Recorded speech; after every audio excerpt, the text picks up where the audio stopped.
सनातन के सिपाही हिंदू राष्ट्र के लिए संघर्षरत, एक हाथ में कलम और एक हाथ में हथियार रखने वाले संपादक, धर्म योद्धा के रूप में विख्यात सुरेश की बिहार चुनाव से पहले बिहार में मौजूदगी कई सवाल खड़े करती है।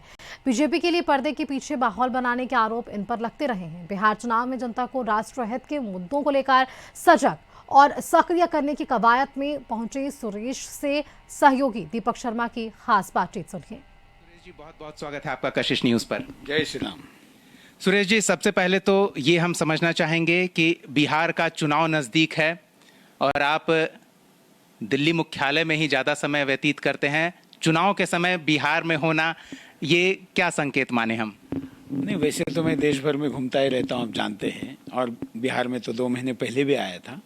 चुनाव के समय में बाकी जो एंटी नेशनल फोर्सेस होते हैं वो अपने एजेंडे को एग्जीक्यूट करवाते हैं, तो हम क्यों नेशनलिस्ट फोर्सेस क्यों नहीं करें?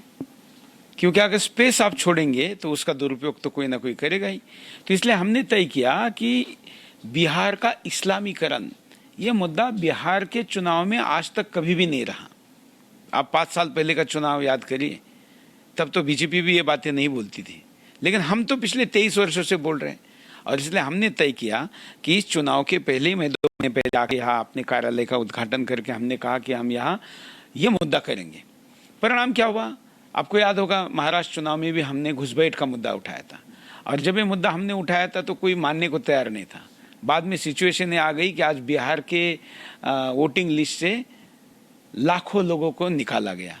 तो ये सच्चाई जब जैसे जैसे सामने आएगी वैसे वैसे लोग हमारी बात को सही मानेंगे।